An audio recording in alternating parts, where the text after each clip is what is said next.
Hello, and welcome back to Spaces or Laces. I'm your host, Jeff Meyer, and first, I would like to apologize for not having an episode last week. Had a crazy week at work, had to flip my shift, didn't get much sleep.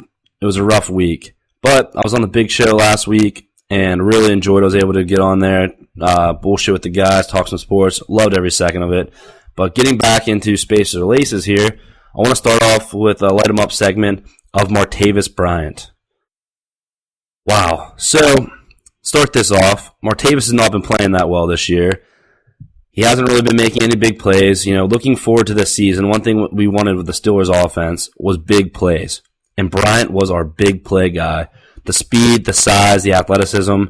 I was hoping for big things this year. But after sitting out 2016 because he was suspended, not the answer I was looking for here. And now, after the Chiefs game, a victory for the Pittsburgh Steelers, Bryant, there's rumors that he wants traded. I know Ian Rappaport came out. He's the first one to break the story, say Martavis was looking to be traded, wasn't happy with the Steelers organization. Man, that's bad news. Right after you redeem yourself against the Jaguars, you go out to Kansas City at Arrowhead and get a huge, huge win on the road.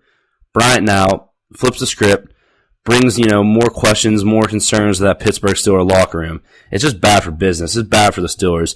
AB is all about business is booming, but the business is not booming right now in Pittsburgh. You're winning the division. You're 4-2. You're expecting, things to turn around after Big Ben throws 5 picks against the Jaguars. The Steelers lose at home. One of the worst home losses I've seen in damn near probably a decade. I can't even tell you the last time I saw a loss that bad in Pittsburgh. It's bad. I don't know. It's really weird because just when you get your hopes up, the Steelers get the run game going. After the Jaguars game, I was all in to fire Haley. I thought Todd Haley's time in Pittsburgh was ended. And then I know I saw some things on the internet, football guy of the week, PMT talked about it. Todd Haley, you're so lucky that Le'Veon Bell went out and rushed for, I think, 170 yards, somewhere in that ballpark. Headbutt him. What a football guy. Goes out and headbutts Le'Veon Bell with a helmet on. So excited. Yeah, he pretty much saved your job. Or excuse me, I'm talking about Le'Veon Bell. I meant AB with that catch at the end, a one-handed catch when it deflected off the corner. Scored a touchdown. He headbutted AB. But the same token, talking about Le'Veon Bell and AB saved Todd Haley's job. After a horrible home loss, Big Ben throws 5 picks. The offense has been averaging like 15 points a game, when this team should easily be averaging 30 points a game. There's no reason how much talent on this offense they're not putting up 30 points a game. The offensive line has been playing really well. It's inexcusable. But with all that being said, the Steelers are 4-2. They're winning the division. They have a huge divisional tiebreaker against the Ravens now. They won at Baltimore. So this weekend coming up, you have the Bengals coming to Pittsburgh, another divisional rivalry. If you can win against the Bengals, you're atop your respective division, the AFC North. You have a huge win at Baltimore. You now play Baltimore home. You beat Cincy at home. You're going to play them, at their stadium. I like your chances in the division. The Browns aren't beating anyone. So if you can handle your business against the Ravens, handle your business against the Bengals, you're back in the playoffs. And that's where you need to be.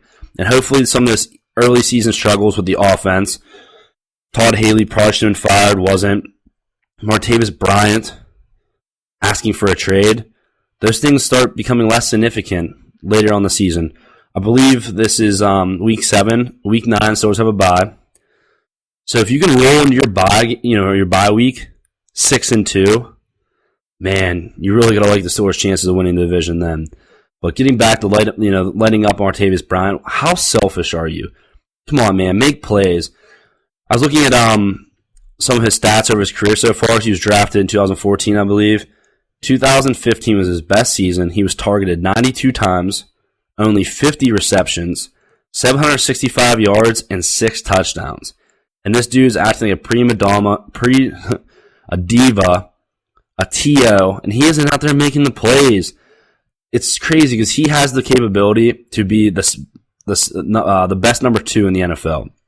When you have AB on your team, he's obviously going to be a clear-cut favorite to be your number 1 receiver. But Bryant could easily be the best number 2 receiver in the NFL. He could go to some teams and be the best receiver, hands down. And when I first heard this, I got very nervous about him getting traded because the first team I thought about was the Giants.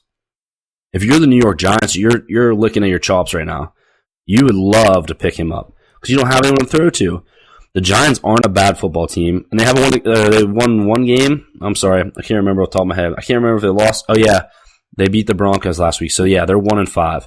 They've won one game this year and don't have any receivers. They beat the Broncos at home.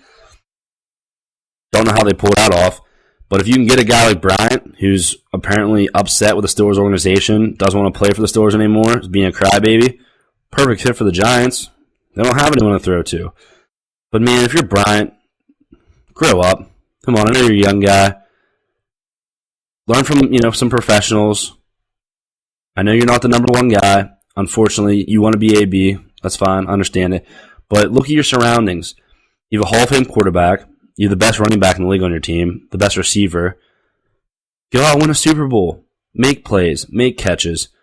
Have a deep postseason run. Win a Super Bowl. And guess what? If you're not happy with the Steelers then, fine. Ask for a trade. Get traded. But after the Steelers, went all in with you. You sat out an entire year. The Steelers still kept you around. Do the right thing. Be a professional. Suck it up.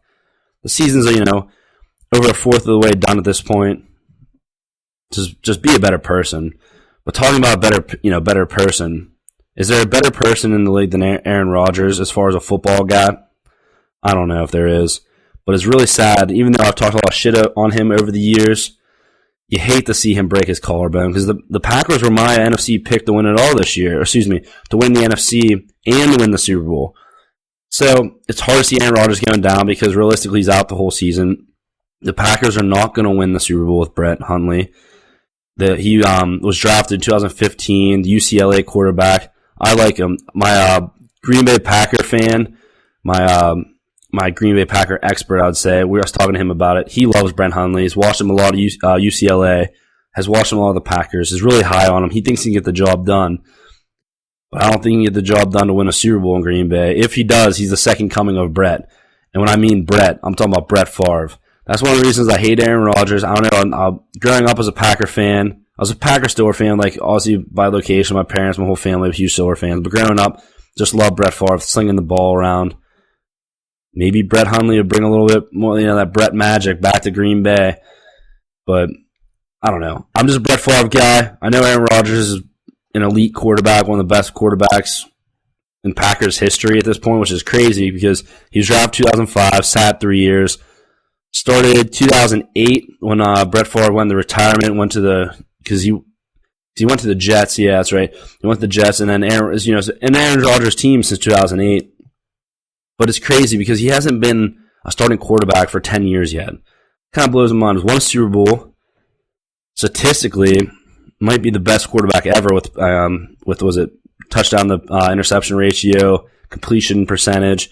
Aaron Rodgers gets it done, but now Aaron Rodgers breaks his collarbone on his throwing arm. He's 33 years old. It's rough. You start getting to this age, man. He's getting older. How many more years does he have left? Maybe Brett Hundley is going to step up and be his replacement. I'm not sure. It's kind of hard to speculate because Aaron Rodgers is such a competitor, such a great football player, such a great quarterback. When you have Aaron Rodgers on a team, you have a chance to win every single game you play in. So I don't want to say Aaron Rodgers is done, but if I'm a Packers fan, I'm a little nervous about the future with Aaron Rodgers. He broke his left collarbone, 2 years ago, I believe. Now he broke his right collarbone. Seems kind of injury prone to me. That's one of the things I love about Brett Favre. Iron Brett played 297 consecutive starts as a Green Bay Packer quarterback. Unbelievable in the NFL. It's not like Joe Thomas for the offensive tackle for the Cleveland Browns. It's not quite that impressive, but still, it's very impressive. 297 consecutive starts for Brett Favre as a Green Bay Packer. Aaron Rodgers seems injury prone. But talking about injury prone, Big Ben over the years got in a motorcycle accident, had a lot of injuries. I swear every other game, every other season, every other opportunity, I'm very nervous about Big Ben going down. He stands in the pocket. He's not afraid to get hit and all that kind of stuff. So he's very injury prone. But on the flip side, Aaron Rodgers has a quick release. He gets rid of the ball, high tempo, slings the rock around. but he seems pretty injury prone. And the reason why I brought up Big Penn too, because I guess yesterday he was asked if he thought that hit on Aaron Rodgers was dirty. He said no. Any football guy says no. If not, you don't know football. You don't watch football. Like, Aaron Rodgers had the ball. He was releasing it. You're going to tackle him. You're going to take him to the ground. It's football. It's a contact sport. I don't know what's going to happen going forward with the NFL. I pray to God they don't, increase the amount of penalties and protection for the quarterback. But when you have so many stars, so many good quarterbacks going down this year, I don't know. It gets kind of dicey. They might be adding some more rules to try to regulate and protect the quarterbacks, which I don't want to see. I think it takes away from the game, honestly. But Big Ben quoted saying, that's a football play. Didn't think it was a dirty hit. A lot of Packer fans out there think it's a dirty hit, and that's unfortunate because football guys know it's not a dirty hit. That's just part of the game.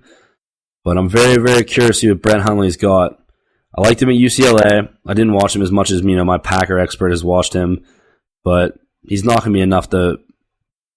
It's not going to be enough to take the Packers to where they want to go, back to the promised land, bring the Lombardi Trophy back to Titletown. I don't think it's going to happen, but we'll see.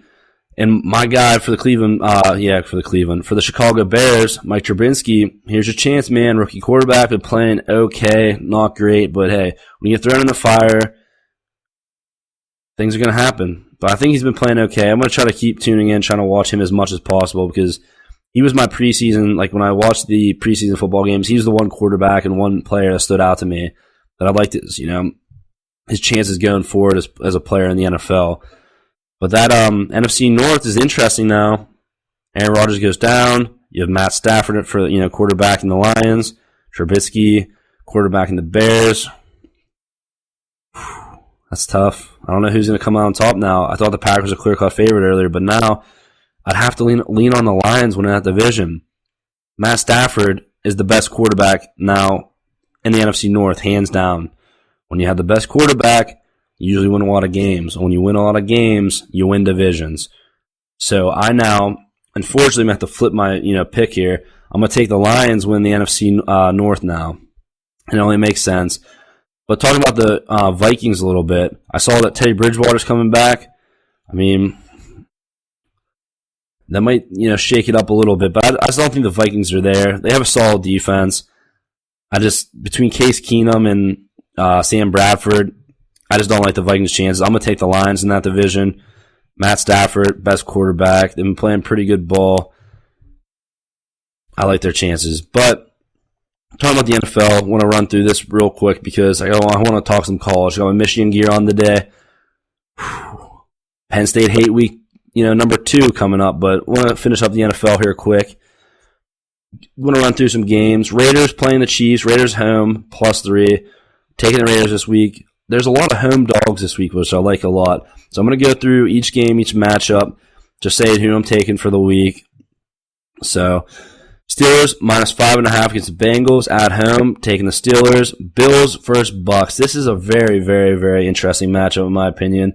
The Buccaneers have been playing well this year. The Bills have surprised some people. They've beaten Denver. They've beaten the Falcons. I'm going to have the Bills beating the Bucks at home -3. That is my lock of the week. Lock it up. Lock it up. Bills versus Bucks. Bills -3. Then my upset of the week, I have the Bears at home +3 versus the Panthers. I'm taking the Bears this week.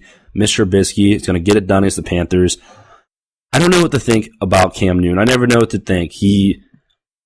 So one week he's super Cam, next week he's Scam Newton. I don't know what to expect. I don't know. Panthers blow my mind. I'm not in the Raleigh region. I know Richie watches a lot down there of the Carolina Panthers. I don't watch them. I don't know what's going on, but I know that Cam Newton's hit or miss. Either Super Cam or Scam Newton. So I'm not sure, but I'll take the Bears at home +3. The Bears always play well in Soldier Field, so I'm going to take the Bears there. Browns at home versus the Titans +6. Ooh, home dog. No way. Titans get it done. The Browns, unfortunately, are going to be winless. I think they're going to drop to 0-7. Man, is there ever been a year other than like maybe 2003 when The Browns played the Steelers close. I think it was 2003. The Browns played the Steelers close in a playoff game. Since then, was it Derek Anderson, like maybe 2007, 8? Like, sorry, I'm just spitting out years here. You guys can fact check me and all that, but I just know it's around that vicinity. Other than that, the Browns haven't won any really meaningful games, haven't won much, so I'll take the Titans versus the Browns. And then the Packers-Saints. I think the Saints are going to win straight up, but I'm going to bet on the Packers. So if you're going money line, take Saints, but I like the Packers plus 4.5 at home. I could easily see the Saints win, by 3. So I'll take the Packers. Bet man, love home dogs. Brent Hundley, my Packers insider, has Brent Hundley being a pretty good quarterback. So you got a pretty good quarterback. Packers at home at Lambeau Field versus Saints. I'll take them plus 4.5. Colts Jags. Well, the Jags beat the Steelers, and then they're the Jags. I'm pretty sure they lost last week. So I don't know what to think about the Jags, but they're playing at Indianapolis. They're minus 3.5. I'm going to take the Jags versus the Colts. If the Jags are going to be a legit contender in the AFC South, they got to win games. They got to win divisional games. The Colts aren't very good. Andrew Luck's not back. If you're the Jaguars, win a game on the road. Well, you beat the Steelers on the road, which is obviously a really good win, but beat the Colts at Indianapolis. That'll really help you out. So I'm going to take the Jags minus 3.5. Cardinals and Rams, a little London ball over there. Man, I'll tell you, there's 2 West Coast teams playing in London. If I'm on that team, I am pissed. I know the Cardinals have been there all week. I'm sure the Rams, did the same. Try to adjust to that time differential so you don't play shitty, on Sunday. But the Rams are minus 3.5. The Cardinals now. I was high in the Cardinals going into the season. Carson Palmer, Larry Fitzgerald, David Johnson. Unfortunately, David Johnson got hurt. Guess what? Bruce Arians, the great coach he is, I'm sure the GM had a lot to do with it too. Go out, bring in AP. Rush for I think 140 last week, somewhere in that ballpark. He rushed for essentially around 150 yards last week in his debut as a Cardinal. Got that victory. Larry Fitzgerald. I liked after the Cardinals game, Bruce Arians had a little press clip. He's like, hey, I know how to coach old guys. I'm an old guy. I know how to coach them up. You got a couple old guys there who still got, some tread left on those tires. AP, Larry Fitzgerald, Carson Palmer. You beat the Rams, who are the young team, doing really well. You take care of business against the Rams in London. Like my Cardinals, I like the Cardinals in the NFC West, man. So maybe since the Cardinals are my second team to the Packers, so Aaron Rodgers goes down. The Cardinals can handle business against the Rams. Essentially, it's the Cardinals, Rams. Well, I mean, essentially, that's 3 fucking teams. Sorry, but Cardinals, Rams, Seahawks. It's a crapshoot right there. Those 3 teams are all playing similar football. They're going to beat each other up. So we're going to see the last man standing is going to win that division. And I like the Cardinals' chance now. You bring AP in. You got a physical runner, a Hall of Fame running back, in my opinion. You bring him in.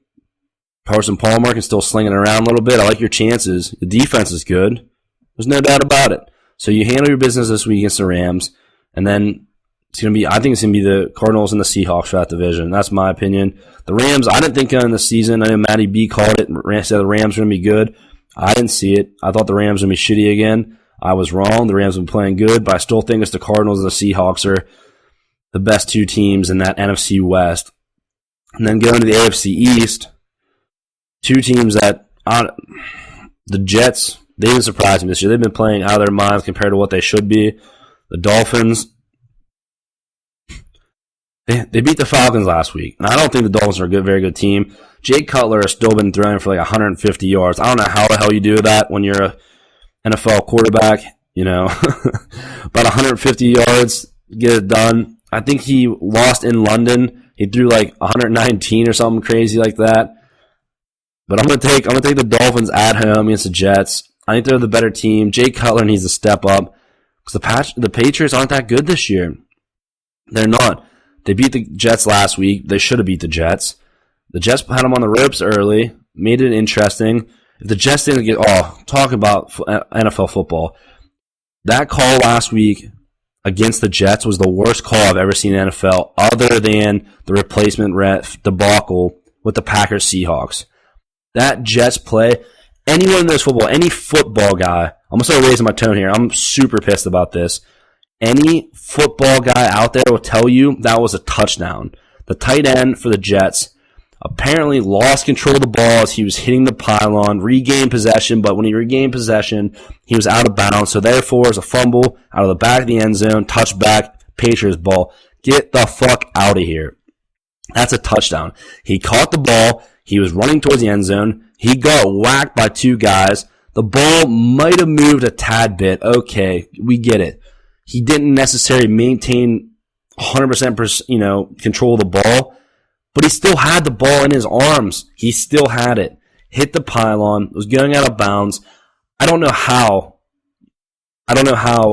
that's a fumble. Because think about it this way. If you want to think about it on the flip side, say he's running a pass pattern in the back of the end zone. He catches the ball 2 feet in bounds. He bobbles it. He still maintains 2 feet in bounds. As he's falling to the ground, he regains possessions, hit the ground, and still maintains possession of the ball. That's a touchdown in the NFL. That's a catch. Doesn't matter if he was bobbling it. Once he bobbles it, he regains possession. He falls, hits the ground, maintains possession through the catch. That's a touchdown. Why is this not a touchdown? Why is this a fumble? It makes no sense. He breaks the pylon. He regains possession before he hits the ground, and it's a fumble. They say he regained possession out of bounds. Doesn't make sense to me, especially when you consider a receiver, in the back of the end zone, 2 feet in, the tiptoe catch like the Santonio Holmes catch against the Cardinals in the Super Bowl. Say he bobbles that, but he catches, he regains possession before he hits the ground and then maintains possession through the catch while hitting the ground. That's a touchdown. Why was that a fumble? Of course, every big play call review in the last 15 years for the Patriots always goes in their favor. Like, as soon as I saw it was the Patriots, I'm like, oh, go figure. I was watching the game. That was the game before the Steelers game. I was watching on CBS, I believe. I was mind blown. My friends were blowing up my phone. We're talking about texting, and we're like, what the fuck? Of course the Patriots get this fucking, call. That's bullshit. How is that a fumble? It's one of the worst calls I've ever seen in the NFL. Like I said, other than the replacement debacle, off the top of my head, I don't see the replay now. I can't remember if that was a catch, interception. No idea. Horrible play call. This was just as bad. These are the real refs. These are the real NFL refs. How do you not get that right? Come on now. You're better than that. Be a professional. Make the call. The funny part was they called a touchdown on the field. New York's the one that overturned it. So I don't know what the guys are smoking in New York. They're passing around some kind of pipe or shit, like during watching the games, and like, oh fuck, I gotta do my job now, and they're like, it was a fumble. What the hell? I don't know what you're doing. Come on, be a professional. But sorry, I got on a little rant there. I wanted to go quick through the NFL football. But so I'll take the Dolphins -3 at home. Then you got the Vikings-Ravens. Vikings -5.5 at home. I'm taking the Ravens. They're getting back on track. Joe Flacco is supposed to be elite. I don't think he is. The Ravens got a pretty good team. I like the Ravens' chances at Vikings +5.5. I'll take that. Then 49ers are +6 at home against Cowboys. I do like my home dogs, but guess what? Cowboys, Zeke Elliott might not be playing this week. I don't know. They change it every freaking week. I guess I'll just tune in and figure out before the game. Like, if you're betting on this game, that's a pretty important information to know. But with that being said, fuck it. I'll take the Cowboys. I'll take Dak Prescott. I'll take Des Bryant against the 49ers. I still don't even know who's on the 49ers team. Trying to figure it out. Bowman's gone. I wanted the Steelers to pick him up because Vince Williams went down last week. But I don't think the Vince Williams injury for the Steelers is that significant. So that's a good thing. But Bowman's gone. Navarro Bowman, 49er. I'm very curious. I think he just, I can't say off the top of my head. But I think he just went somewhere. He was visiting with some teams. But I'll take the Cowboys. I need to look into the Zeke Elliott thing. I just realized off my head. I don't know what the hell's going on. 1 week he's playing, 1 week he's suspended. He hasn't sat on any games yet magically. Come on. This is football. This is entertainment. Let the dude play and let the court system do its job. I'm so confused. Roger Goodell. Man, he's just overstepping his boundaries and everything. I don't know what's going on. I'm a pretty big football fan. And I don't know what the hell's going on with Zeke Elliott. I mean, it's a fucking crapshoot, man. Cowboys, I don't know what's going on, but they're gonna beat the 49ers. I'll take them -6 against them. Then Chargers Broncos. Taking the Broncos +1 at Chargers. The Giants Seahawks. Like I said, Giants earlier. Giants don't have any receivers. I mean, they got Eli Manning, but I haven't seen the real Eli Manning in a couple years since they won the Super Bowl. So I'll take the Seahawks -5.5 at Giants. And then the game of the week. Oh, we'll get before the game of the week. We'll go Eagles at home -5 against the Redskins. I like the Eagles. I'll take them -5 at home. I know that's like a lot of points for a divisional game right there, or NFC East rivalry. But I don't know. I'm not sold on the Seahawks. Kirk Cousins plays good every other game. Maybe this is the game he plays well. I don't know. But I'm pretty big on Carson Wentz. I'll take the Eagles. And then the game of the week, Super Bowl rematch. Your New England Patriots and my New England Patriots versus the Atlanta Falcons. Patriots are -3 at home at Foxborough. Patriots win a lot of games at Foxborough, but Falcons haven't been that good this year, but I think they get back on track right now. So they lost to the Bills. Don't know how they did that. Lost to the Dolphins. Guess what? The AFC is a little better this year than it has been in last couple years. But I like the Falcons beating the Patriots at Foxborough. The Falcons are +3. Matt Ryan's going to beat Tom Brady this time. New England's defense isn't what it was last year. They're getting carved up. Was it Josh McCown last week for the Jets? He was slinging the rock all over the field, running, making plays, arms and legs.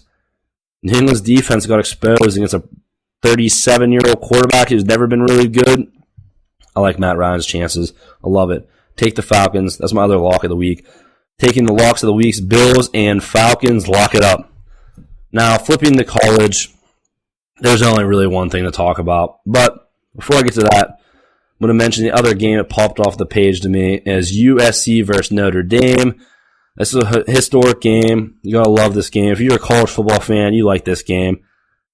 All those years, you got the Fighting Irish against the Trojans and some epic battles. This year, it's number 11 USC versus number 13 Notre Dame at South Bend. The Fighting Irish are -3.5 against USC. Gotta like home teams, but I think this is a trap game for both teams. I don't know how you can have a trap game for both teams, but I'm gonna say it is because this is a very, very significant game for both teams. USC and Notre Dame need to win this game. If USC loses, I'm writing them off out of the Final Four. I think they're done. You lose to Washington State, you lose to Notre Dame. Probably going to lose one more game. I don't think they have Washington on their schedule. Now I think about it because I was thinking that was the other game they'd lose. But I don't think they're on the schedule. But anyway, a 2-loss USC team. Sam Darnold has been up and down. I don't know. I think he's a pretty good prospect. He makes some throws some other guys can't, but I just don't think the USC team's that good. I think the offensive line's bad.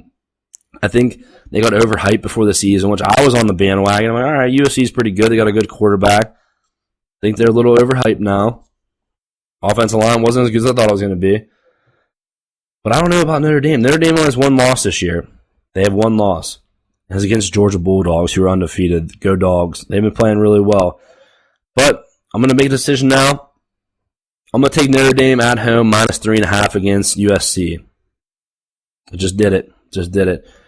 This is a huge game for Notre Dame. If Notre Dame can run the table, have one loss, you know what's going to happen at the end of the year? Notre Dame, this is a nightmare scenario. This is the nightmare scenario for the NCAA college football playoffs. Because if Notre Dame runs the table, they have one loss on the year to an undefeated Georgia.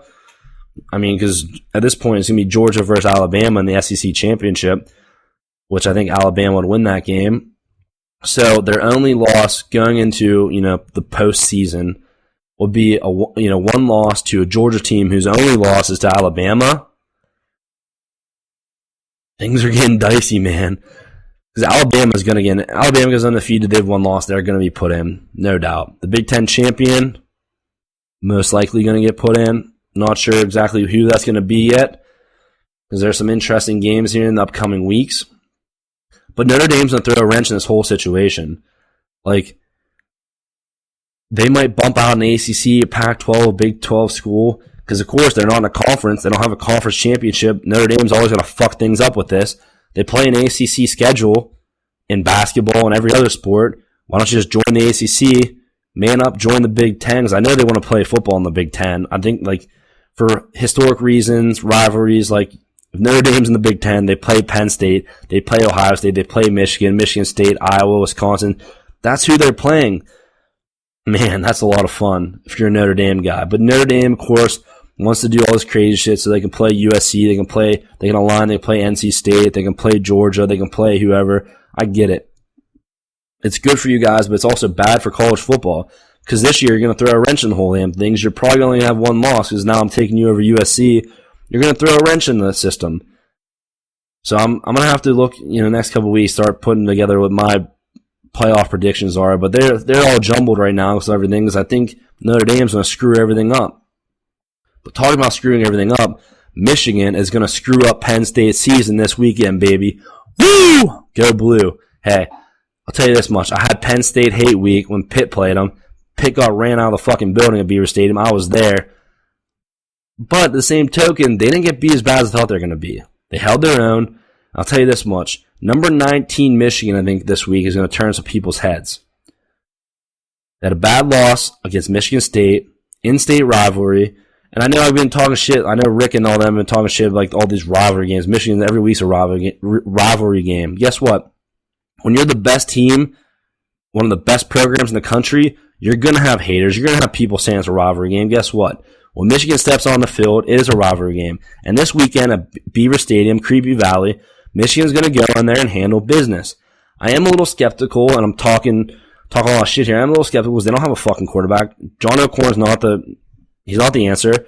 When he throws 2 to 3 picks in a high school football game in Pennsylvania because a small double-A school, my friend, picked him off twice, you're supposed to handle it in the Big Ten? I don't know. I'm shaking my head here. I don't know. John O'Korn's not the answer. And I know that Jim Harbaugh is going to go out there and get on the recruiting train next year and bring in a quarterback. Because this team is solid. This defense can play. You have some athletes on Michigan. The run game is pretty damn good. Like, when you can stop the run the ball, you're going to win a lot of games. I think Michigan's going to win a lot of games. I think they're going to go into Happy Valley, surprising people. I think they're going to shut down Saquon Barkley a little bit. Mr. Heisman hopeful. He's my Heisman so far, and I hate to say it being a Michigan guy. But Barkley is my Heisman, favorite so far. I think Michigan's going to shut him down. Trace McSorley, he's not a good quarterback. He's like your prototypical college quarterback. You can make the plays, good game manager, can make some throws when need to be, but he can hand it off really well to a really, really good running back. I don't think that Penn State D is as good as everyone thinks. Pitt was carving him up with those shuffle passes inside and jet sweeps and stuff at Happy Valley a couple months ago. I don't know. It's really interesting. I just don't know if Michigan team's going to show up because they don't have a good quarterback. So if they can get the run game started early, can run the ball, and John O'Korn can make some throws, make some third down conversions, I like Michigan's chance. This is a toss-up game. This is going to be a really good game this weekend. I'm excited. I'm getting pumped up just thinking about it. It's 2 days away, and I'm excited. It is, like Jim Harbaugh said, whiteout game at Happy Valley. Honestly, if I didn't have to work this weekend, I got some OT, gotta, be an adult a little bit, which sucks. I'd be there. I'd go up to the game. I thought about buying tickets this week and calling off. Thought about it. But I gotta do that kind of stuff. But I'm just getting pumped up thinking about it. Like, as much as I hate Penn State, that atmosphere is crazy. Beaver Stadium is a lot of fun. If you're a college guy, as much as I hate them, I hate Creepy Valley, I hate the Penn State cold, I hate all that bullshit. It is a fun place to watch games. I think it's the second best place in the country to watch games. Number one, the Big House. I think that's the best. But number two, Penn State, they got a hell of an atmosphere. And guess what? Those guys know how to tailgate up there. I'll give them that. Talk a lot of shit on Penn State, but those guys know how to tailgate. They know how to have fun. And they know football. And they can play some pretty good football up there too. But Penn State is going to lose at home against Michigan. I'll tell you this much. There's one thing I've learned in life about betting. You got to watch the lines. Watch where the public money is going. So when this line opened up, it was 11.5-point line for Penn State. That's a huge, huge line, especially because Jim Harbaugh, since he got to Michigan, hasn't lost to Penn State yet. He's 1-4 against his rivalry games against Michigan State and Ohio State. Not good, not good. But guess what? He's undefeated so far against Penn State. 2015, beat Penn State 28-16. 2016, last year, Penn State went to the Big House and got ran out of the fucking stadium. 49-10. 49-10. Everyone forgets that. Everyone talks about how good Penn State was, how they should have won the Rose Bowl, how it was a good game, Saquon Barkley. Michigan put it to Penn State last year. Put it to them. So Jim Harbaugh knows how to go coach against Penn State. I don't think James Franklin's a good coach. I've been really thinking about this. We've been talking about it here at Southbound Sports. I don't think James Franklin is a good coach. He's a hell of a recruiter, though. And that's what's interesting. It makes me so mad about Pat Narduzzi at Pitt because he's such a great in-game coach. He knows how to coach. But I don't think he's a recruiter. I don't think he's a good enough recruiter to bring people in the pit when you got Penn State, Ohio State, Michigan. You have all these, WVU, you have all these great universities around you. Notre Dame's out South Bend, not too far away. You have some great programs in that area. Great programs. Pat Narduzzi can't recruit well, but guess what? James Franklin can recruit. But I think Jim Harbaugh this week, everyone knows Michigan. You watch Michigan football, they always start out slow. And that's what killed them in the Michigan State game. They started out slow. Jim Harbaugh always makes adjustments at halftime to come out second half, make the adjustments, play really well, usually win a lot of football games. Michigan State game, the rainstorm, crazy, it was crazy. Like, you can't throw the ball in that conditions, especially when John O'Corn's not that good of a quarterback. You're down. It's hard to come back when you're down. I know it's crazy. Richie, was texting us during that game. He's like, at halftime, or whenever it started raining, he's like, game over. He's like, neither team's gonna score the rest of the game. I'm like, holy crap, dude. I got a little nervous. I didn't think he was right, but he ended up being right. Michigan ended up losing. Couldn't come back in that rainstorm. But I don't know. I like Michigan's chance against Penn State because they got a good run game, solid run defense, and Jim Harbaugh is a better in-game coach than Franklin. That's a good winning combo. But James Franklin can recruit. There's no doubt about it. In the last couple of years, we've been talking a lot on the Spaces or Laces or the Southbound Sports Show, the big show, about the blue chip ratio. He's really increased the blue chip ratios, made Penn State a premier program again. He's brought the recruits in. When you have talent, when you have players, you can win a lot of games. But I just don't think they're going to win this weekend. And this is going to make the Big Ten really interesting because if Michigan beats Penn State, you have Michigan, Penn State, and Ohio State all one loss. Ohio State, though, has the non-conference loss to Oklahoma. So I'm pretty sure the way that works is Ohio State's undefeated in the Big Ten and they're winning the conference. So this really is going to shake things up, I think, this weekend if Michigan win. But if Penn State wins, it's going to be interesting because then they have to go at Ohio State. I think they play Wisconsin still. You almost lose to Iowa. They should have lost to Iowa. McSorley talking shit on him. He made a hell of a play. He came out, balled out against Iowa at the end of that game. Barkley obviously balled out. They won a tough game on the road, but you're going to have a tough game at home against Michigan. Then you got to go at Ohio State. That's not a friendly environment either. You were on the ropes against Iowa. How's it going to feel when you have Michigan coming in who are hungry, lost to Michigan State? Jim Harbaugh's going to have these guys ready for this game. Michigan plays well against Penn State, always have, always will. I don't know what it is. Then you got to go at Ohio State. Woo! It's going to be interesting. College football is really ramping up. This is the time of the year it gets really exciting. But a lot of football left to be played, though. A lot of things can change. Last weekend, a lot of upsets. I want to say a few more things about college here before we call it quits on the show. But I watched the entire Washington State, Arizona State game last Friday night? I think it was Friday night. Anyways, the, Pac-12 late night, whatever they do, the hashtag thing and stuff like that. I watched that entire game. Arizona State looked fast. And I hate it because I hate Todd Graham. Played for him at Pitt. Don't like Todd Graham. But he had those guys out there playing fast, smart, intelligent football. And they made some plays. They made enough plays to knock out number 5, Washington State. Oh, excuse me. I keep saying Washington State. Washington, sorry. So Washington State played someone else. I think they lost too. But anyway, number 5 Washington, sorry. Number 5 Washington played Arizona State last week. I watched the game. I sound like a dumbass, keep saying Washington State, but Washington, and they didn't play good. The quarterback, I thought he was a legit quarterback going into that game. I think it's Browning, something like that. can't remember off the top of my head, but he's played well last year, played well this year so far, but he looked bad. Arizona State was only rushing a couple guys, dropping a lot back. Sometimes they did rush. They got pressure on the quarterback. He looked off the entire night. That quarterback from Arizona State made some throws. I was impressed. He was very mobile, made some athletic plays. Number 5 went down. Last weekend was a crazy weekend in college football. I think, Syracuse knocked off Clemson. Yeah, there was a lot of upsets last weekend, a lot of fun. But we're running a little late here, so I think I'm going to start wrapping it up. But just want to, recap a little bit. I was talking about Aaron Rodgers and, breaking his collarbone in the Packers. I think the Packers season's down the drain. They're my Super Bowl favorite. I had them winning it all, but I thought this year, 2017 football season, would be Aaron Rodgers' revenge year. Turns out it's Aaron Rodgers' regret year. Him and Olivia Munn breakup, broken collarbone. The Packers aren't going to win the Super Bowl this year. Man, I thought it was Aaron Rodgers' revenge year, but it just turned out it's Aaron Rodgers' regret year. No girlfriend, no football. It's going to be a rough couple next months for Aaron Rodgers. It really sucks, but we'll see if Brent Hundley is a real deal or not out of UCLA. Packers insider says he is. We'll see. Let's see what I love about football. There's a lot of, analyzing and talking, that goes on before games, stuff like that.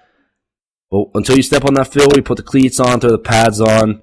That's where you do your real talking. When people find out what kind of player you are, what kind of program you have, whether it's in NFL, college, it's a lot of fun. And Martavis, Bryant, light him up today. I had him on light him up today.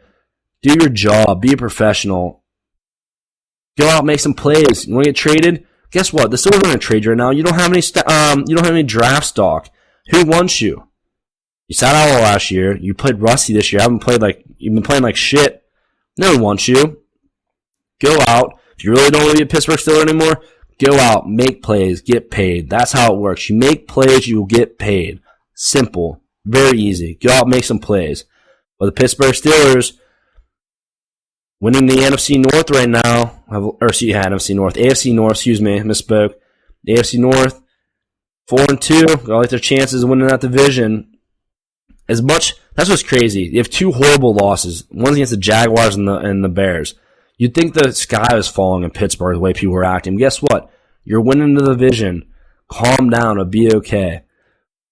That's the only thing there is I'm a big advocate of winning the games you're supposed to, and the big games will take care of themselves. Somehow they keep losing the games they're supposed to, and the big games just happen to be all right. They beat the Chiefs. The Chiefs were the best team in football going into last weekend, and the Steelers, put it on them. So I don't know. I will be attending the Steelers game this weekend.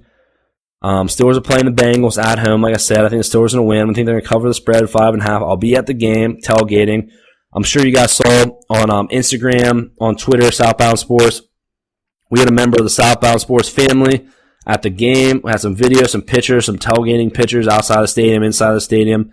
Thought it was really cool. We're putting it up on social media. We're going to continue to do that. I know Richie on the Big Show said it last week or 2 days ago. We're going to continue doing these kind of things, do some cooking recipes, some tailgating food, beverages, adult beverages. Just trying to, get some ideas, some content out there. I'm sure you guys love it. Keep, tuning into the Southbound Sports Show on Tuesday nights on Periscope. I think they're going to try a new platform. They've been having some trouble at the new location that Richie has set up. I don't know if it's the internet or what, but they've been some trouble with Skype, Periscope. So they're going to try maybe some different platforms. We'll see. But as of now, still Periscope. Check us out on YouTube, Southbound Sports Show, Spacer Laces, both on YouTube. And finally have Spacer Laces on Apple Music. Check us out on Stitcher, I believe it's called. Just putting everything, on different platforms just so you guys can check it out. But I know it's been fun today. Talked a lot of shit. Just hoping go blue this week. I hope they bring it home. But this is Jeff here on Spacer Laces. Hit us up. Looking for content. Hey, I'm a Michigan guy. I think they're going to beat Penn State. If you want to talk some shit next week, you want some friendly banter. If Michigan loses, talk shit. Call in the voicemail. Our number is 1-412-30. Oh wow, I fucked it up. Sorry. So 1-412-330-1512. Call in, talk shit. I deserve it. If Michigan loses, talk shit. Go ahead, hit us up on Southbound Sport. Hit me up. I love to talk. Love some friendly banter. That's what sports are all about. They're entertainment. So check us out. Hit us up. This is Jeff here on Spaces or Laces. Over and out.